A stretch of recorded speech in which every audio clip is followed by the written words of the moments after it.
Hello, my all dear nurses out there, brothers and sisters. I know you have been doing a great job and you should be really proud of yourself for being into one of the most toughest job. This video is basically on lung auscultation. ये video lung auscultation के ऊपर है और ये ज़्यादा helpful nursing students को करेगा क्योंकि हमारे करिकुलम में हमें जिस तरह से सिस्टमेटिक वे में जाना चाहिए वो उस तरह से है। ये आपको एक ओवरव्यू देगा कि हमें लंग ऑस्कल्टेशन कैसे करना चाहिए और उस पे कौन कौन से पॉइंट्स रहते हैं। तो चलिए हम स्टार्ट करते हैं। कमिंग टू द इंट्रोडक्शन, जब हम लोग लंग ऑस्कल्टेशन के बारे में सुनते हैं या ऑस्कल्टेशन के बारे में सुनते हैं तो हमारे दिमाग में क्या आता है?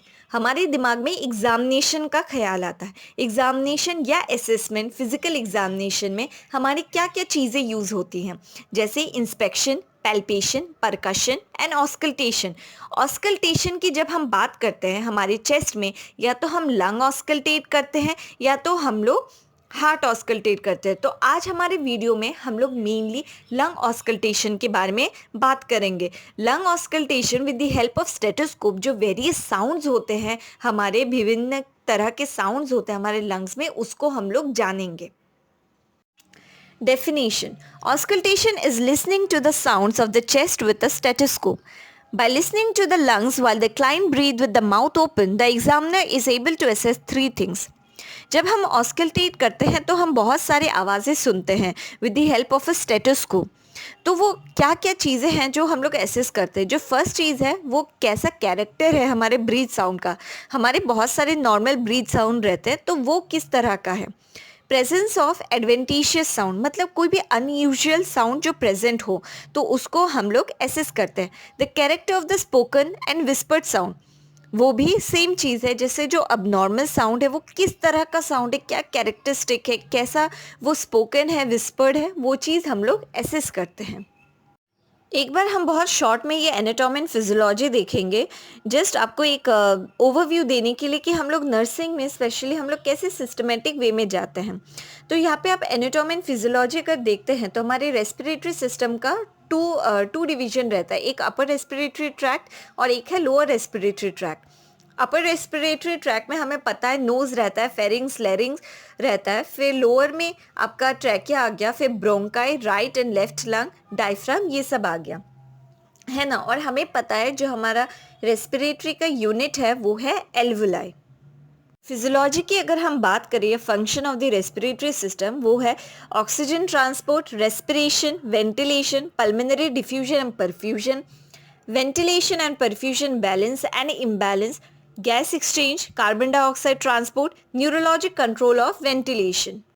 यहाँ पे एक फ्लो चार्ट है जो हमें दिखाता है कि हमारा एयर फ्लो कैसे करता है, कैसे नेसल चैम्बर से जाके फिर वो इंटरनल नेयर्स में जाता है, नेसोफेरिंग्स, लैरिंग्स, ट्रैकिया, फिर ट्रैकिया वो डिवाइड होता है जहाँ पे हमारे right lung and left lung में, दोनों में ही हमारे प्राइमरी ब्रोंकाई रहते हैं, सेकेंडरी ब्रोंकाई रहते हैं, टर्शियरी ब्रोंकाई रहते हैं, जो फिर ब्रोंक्यूल्स में जाते हैं। ब्रोंक्यूल्स फिर एल्वुलर डक्ट में जाते हैं। अब एल्वुलर डक्ट में हमारे सारे गैशियस एक्सचेंजेस होते हैं। एल्वुलर डक्ट भी, उसके अंदर हमारे एट्रिया रहते हैं, एल्वुलर सेक रहते हैं और एल्वुलाई रहते हैं। एटलीस्ट हमारे 300 मिलियन एल्वुलाई रहते हैं हमारे लंग्स में, जो कि 12 to 20 ट्रीज़ में डिवाइडेड रहते हैं। इस स्लाइड में आप देख सकते हैं कि जो मैंने फ़ोटो दिया है वहाँ पे कैसे गैशियस एक्सचेंजेस रहते हैं। ये जो डिफ्यूजन के माध्यम से होता है, डिफ्यूजन क्या करता है कि जहाँ पे भी हायर कॉन्सेंट्रेशन है और लोअर कॉन्सेंट्रेशन है, तो हायर कॉन्सेंट्रेशन से वो लोअर कॉन्सेंट्रेशन की तरफ जाते हैं। जैसे हम एग्ज़ाम्पल अगर लेते हैं, अगर हमने एक रूम में परफ्यूम मारा है कहीं पे, तो जहाँ पे वो कम है तो उस तरह से वो परफ्यूम जो मॉलिक्यूल्स है वो उस तरफ चले जाते हैं जहाँ पे कम अमाउंट है, उसी तरह से पूरे घर पे वो परफ्यूम फैल जाता है। तो यहाँ पे भी कुछ ऐसा ही है, डिफ्यूजन के माध्यम से यहाँ पे ऑक्सीजन एंड कार्बन डाइऑक्साइड एक दूसरे से एक्सचेंज होते हैं। इस स्लाइड में आप देख सकते हैं कि कैसे गैसेस एक्सचेंज कर रहे हैं, क्यों एक्सचेंज कर रहे हैं। जैसा आप देख सकते हैं जो एल्वुलर सैक में है वहाँ पे कार्बन डाइऑक्साइड का अमाउंट वो कम है, जबकि ऑक्सीजन का अमाउंट ज़्यादा है। तो क्या कर रहा है, जो हमारे सिस्टमेटिक ब्लड में जो ऑक्सीजन है वो हमारे ब्लड की तरफ आ रहा है, सिस्टमेटिक ब्लड में, और जो कार्बन डाइऑक्साइड है वो हमारे सिस्टमेटिक ब्लड में, मतलब वीनस ब्लड में वो ज़्यादा है। तो कार्बन डाइऑक्साइड वो सिस्टमेटिक ब्लड से, मतलब वेन से, वो हमारे एल्वुलर सैक की तरफ जा रहा है, और जो ऑक्सीजन है वो हमारे ब्लड को ऑक्सीजनेट कर रहा है। अब हम लोग मेन टॉपिक की तरफ आते हैं, वो है classification of breath sound.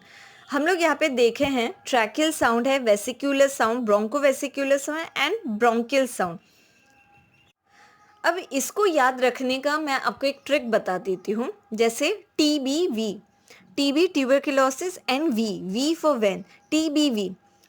T से ट्रैकियल, B से ब्रोंकियल, V से वेसिकुलर एंड BV से हो गया आपका ब्रोंकोवेसिकुलर साउंड। ये वेरियस तरह के आपके नॉर्मल साउंड रहते हैं हमारे लंग्स में।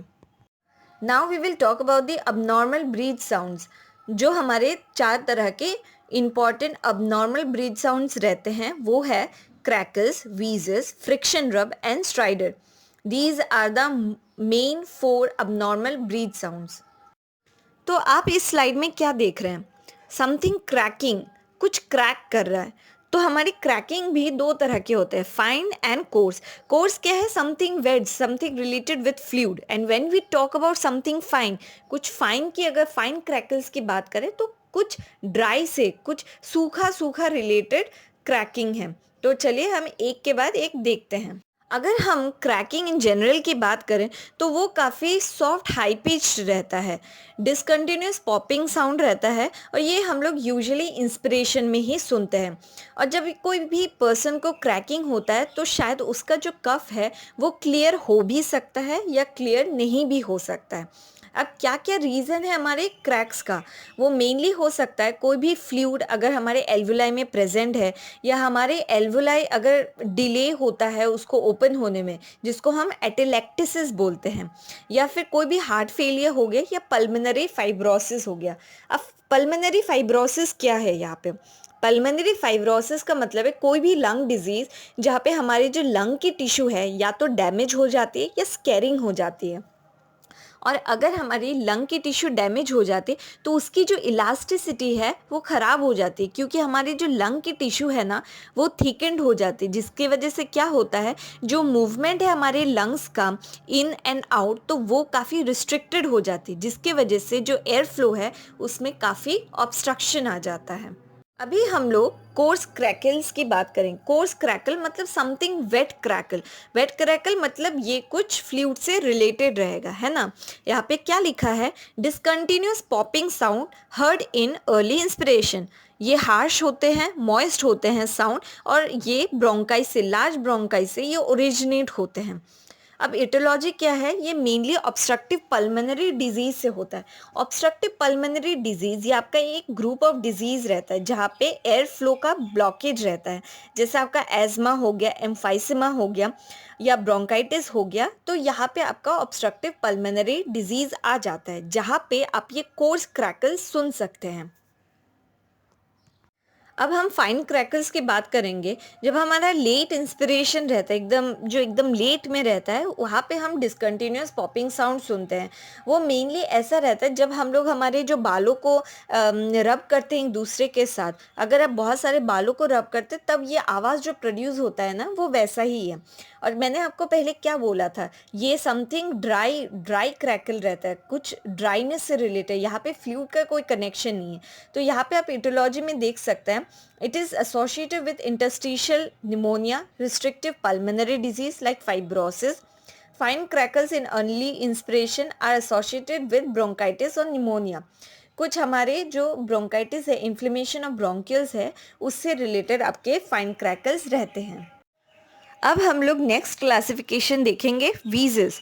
ये मतलब वीजिंग है। यहाँ पे जो मैंने आपको पिक्चर दिया है ताकि आपको ये क्लियर हो जाए कि हम लोग वीजिंग से क्या अंडरस्टैंड करते हैं। समथिंग ब्लोइंग, कुछ जैसे एयर फ्लो हो रहा है, या केव से अगर एक बहुत ज़ोर से कोई हवा आ रही है तो उस तरह का आवाज़ रहता है। As in crackles, we have seen that there were different type of crackles. crackles in general, fine crackles and coarse crackle. In wheezes also we have got different type. Wheezes in general, sonorous wheezes which is also called it as rhonchi, and sibilant wheezes. These are the main three type of wheezes. So we will see it one by one. Wheezes in general, what it says, ये हमारी mainly expiration में देखा जाता है और कभी कभी cause के डिपेंड करते हुए हम लोग इंस्पिरेशन में भी देखते हैं. जब हम इटियोलॉजी की बात करते हैं तो जब भी ब्रोंकियल वॉल ऑसिलेट करते हैं या हमारे एयरवे डायमीटर चेंज होते हैं तब हम ये व्हीजिंग साउंड सुनते हैं. या फिर ये क्रोनिक ब्रोंकाइटिस या ब्रोंकिक्टेसिस से रिलेटेड है. ब्रोंकाइटिस या ब्रोंकिक्टेसिस में क्या रहता है, ब्रोंकिक्टाइसिस आपका हो गया इन्फ्लेमेशन ऑफ ब्रोंक्यूल्स. तो उस पर क्या होता है, इन्फ्लेमेशन की वजह से जो टिश्यू है वो कहीं ना कहीं से ऑब्स्ट्रक्शन प्रोड्यूस करते हैं. या फिर हम अगर ब्रोंकाइटिस की भी बात करें तो इसमें क्या होता है, म्यूकस वो निकलता नहीं है, वो कहीं ना कहीं वो म्यूकस स्टक हो जाता है और ब्लॉकेज प्रोड्यूस करता है. तो इसी हिसाब से आप क्या बोल सकते हैं, जैसे एक सुरंग है, बहुत ज़ोर से हवा आ रही है, आप समझ रहे हैं ना, जहाँ पे एक सुरंग है बहुत ज़ोर से उस केव से हवा आ रही है, वो किस तरह का साउंड प्रोड्यूस करता है, वैसा ही इस व्हीजिंग में है. जहाँ पे ब्रोंकिक्टाइसिस के वजह से या कोई भी ऑब्स्ट्रक्शन के वजह से हमारी व्हीजिंग वो साउंड प्रोड्यूस हो रही है. ठीक है, अब हम लोग रोंकाई के बारे में बात करेंगे. कभी कभी आप कुछ बुक्स में देखेंगे जो रोंकाई है वो एक मेन क्लासिफिकेशन में आता है, पर अगर आप बहुत सारी बुक्स में गो थ्रू करेंगे जो बहुत ही अपर लेवल के जो बुक्स हैं उस पर आप देखेंगे सोनरस व्हीजेस वो एक तरह का आपका व्हीजिंग में आता है. या अगर आप रोंकाई का क्लासिफिकेशन भी देखते हैं तो नेक्स्ट में वो लिखा रहेगा it is a kind of wheezing. तो डिस्क्रिप्शन में आप देख सकते हैं बहुत ही deep and low pitch rumbling sound रहता है. रम्बलिंग साउंड क्या है, रम्बलिंग साउंड जैसे स्मॉल क्लिकिंग हो गया, बबलिंग साउंड, ये आपका रम्बलिंग साउंड हो गया. ये मेनली हम एक्सपिरेशन में सुनते हैं. जब भी ये मेनली कॉज कब करता है, जब भी हमारा ट्रैकियो ब्रोंकियल जो ट्री है जब भी वो नैरोड हो जाता है तब ये रोंकाई साउंड प्रोड्यूस होता है. इसके कॉजेज़ क्या क्या हैं, कोई भी सिक्रीशन हो गया या ट्यूमर हो गया हमारे लंग्स में तब हमें ये साउंड सुनाई देता है. Now talking about sibilant wheezes. Sibilant wheezes is what? It is something continuous, musical, high-pitched, whistle-like sounds heard during inspiration and expiration caused by air passing through narrowed or partially obstructed airways, made clear with coughing. As we have seen in earlier in crackle, it may or may not clear the cough, but when it comes to sibilant wheezing it can be cleared by coughing and it is something like musical. ये एक musical sound produce करता है और ये काफ़ी high pitched रहता है. अब इसका इटियोलॉजी क्या है, ये ब्रोंकोस्पाज्म से रिलेटेड है, asthma and buildup of secretion से आपका ये सिबिलेंट व्हीजिंग प्रोड्यूस होता है. कमिंग टू फ्रिक्शन रब, मैंने आपको ये पिक्चर क्यों दिया है आपको ये बाद में समझ में आएगा. जब भी हम अपने फिंगर्स को ऐसे रब करते हैं तो जो साउंड प्रोड्यूस होता है that is a kind of friction rub which can be heard during your. जो प्लूरल फ्रिक्शन रब है वो हम लोग मेनली वो काफ़ी हार्श और क्रैकलिंग काइंड ऑफ साउंड रहता है. जैसा कि मैंने आपको बताया, आप अपने फिंगर्स को रब कीजिए या फिर अगर आप लेदर्स को रब करते जो काइंड ऑफ आवाज़ जो सुनाई देता है वही आपका फ्रिक्शन रब में भी सुनाई देता है. ये आप इंस्पिरेशन में भी सुन सकते हो, कभी कभी एक्सपिरेशन में भी सुनते हैं. और अगर आप ये कफ आउट करते हैं, आप जब ये फ्रिक्शन ये होता है या कोई भी ये कंडीशन रहता है, जब भी आप कफ आउट करते हैं तो इसका मतलब ये नहीं वो आवाज़ ख़त्म हो जाएगा. जबकि अदर साउंड्स में क्या होता है, कभी कभी कफ आउट करने से वो चीज़ें थोड़ी ठीक हो जाती है, बट फ्रिक्शन रब में ऐसा नहीं है. हम ये बेस्ट कहाँ सुन सकते हैं, जब हम lower lateral anterior surface of thorax में जाते हैं तब ये फ्रिक्शन रब ज़्यादा सुनाई देता है. या फिर आपके जो डायफ्राम है, अगर स्टेटोस्कोप के माध्यम से अगर आप उसको डीपली उसको प्रेशराइज करें तो आप ये आवाज़ सुन सकते हैं. अभी हम लोग कोर्स क्रैकल्स की बात करें. कोर्स क्रैकल मतलब something wet crackle. Wet crackle मतलब ये कुछ फ्लूइड से रिलेटेड रहेगा, है ना. यहाँ पे क्या लिखा है, discontinuous popping sound heard in early inspiration. ये हार्श होते हैं, मॉइस्ट होते हैं साउंड और ये ब्रोंकाई से, लार्ज ब्रोंकाई से ये ओरिजिनेट. स्ट्राइडर, ये हमारा लास्ट क्लासिफिकेशन है, ये मेनली कब कॉज करता है, जब भी हमारे अपर एयरवे नैरोइंग या कोई ऑब्स्ट्रक्शन रहता है। ये काफ़ी high pitch crowing breath sound रहता है और हमें ज़्यादा साउंड ये कब सुनाई देता है, जब हम ट्रैकिया में स्टेथोस्कोप रखते हैं। ये हमें क्या सजेस्ट करता है कि कोई भी ऑब्स्ट्रक्शन है, जैसे लैरिंग्स या ट्रैकिया में कोई भी ऑब्स्ट्रक्शन है अपर रेस्पिरेटरी ट्रैक्ट में, ये आपका मेडिकल इमरजेंसी रहता है। और इसके जो कॉजेज है वो है इनहेल फॉरेन बॉडी, एस्पिरेशन या कभी कभी tumour. Now we will talk about preparation, which is a very important thing for our nursing career. In preparation, we have got four components. They are self-preparation, article preparation, patient preparation and environmental preparation. What do we understand by self-preparation? हम क्या समझते हैं? In self-preparation, we have to prepare ourselves. We should know what is the procedure we are going to do. We should know what kind of patient we are going to deal with. We should know the patient's name, the procedure we are going to do, what we can expect from the procedure doing on that patient. So that is a kind of self-preparation, being mentally prepared. Now coming to the articles. अब articles में हमें क्या चाहिए, बहुत ही minimum. In a clean tray we have to carry a stethoscope, a cotton swab, any alcohol sanitizer, and at last the kidney dish to discard the cotton. तो बस इतना ही चाहिए होता है। Patient preparation, we have to prepare the patient. How we have to prepare? providing a comfortable environment, providing a comfortable position to the patient, explaining the procedure to the patient, that how they have to sit during the procedure, how they have to inspire and expire. So we have to give an overall view to the patient of the procedure. And coming to at last point, that is the environmental preparation. Nothing, just we have to prepare the environment. The environment should be neat and clean and it should be noise free. So during the auscultation we should not get any disturbance. Now coming to the procedure. In procedure, how we have to go? At least we have got 26 points in the body where we have to auscultate, and before auscultation we have to clean the stethoscope, we have to clean the diaphragm, the earpiece we have to clean with the cotton and then discard it to the kidney dish or paper bag. After discarding, we also have to we have to clean our hands and then we have to rub our hand in the diaphragm. Why we have to rub? So we can warm the diaphragm. So when the diaphragm is touching the patient's chest, it should not feel cold to the patient. तो जैसा कि आप देख सकते हैं, यहाँ पे एक एंटीरियर है, एक लेटरल है और एक पोस्टीरियर है। मेनली हम लोग पोस्टीरियर से होके, लेटरल से होके फिर एंटीरियर जाते हैं, या फिर हम एंटीरियर से होके पोस्टीरियर फिर हम लोग लेटरल जाते हैं। एटलीस्ट हमारे पास 26 पॉइंट्स रहते हैं। जैसा कि आप देख सकते हैं, फर्स्ट में 10 हो गया, फिर पीछे में हमारा 10 हो गया और हमारे लेटरल साइड में 3 करके 6 हो गए, मतलब टोटल 26 पॉइंट्स हमारे पास है। तो हम कैसे जाते हैं? 1 1 फिर 2 नीचे ऐसे आ गए, फिर 2 फिर 3 नीचे, फिर साइड में। हम कभी भी अपना स्टेथोस्कोप का जो डायफ्राम है वो हमारे बॉडी से रिमूव नहीं कर सकते, नहीं तो साउंड मिस होने का चांसेस है। जैसा कि आप लोग कभी कभी देख सकते हैं, डॉक्टर्स क्या करते हैं, वो स्टेथोस्कोप का जो डायफ्राम है वो मूव कर देते हैं, फिर दूसरे पोजीशन में चले जाते हैं। बट हमें ऐसा नहीं करना है।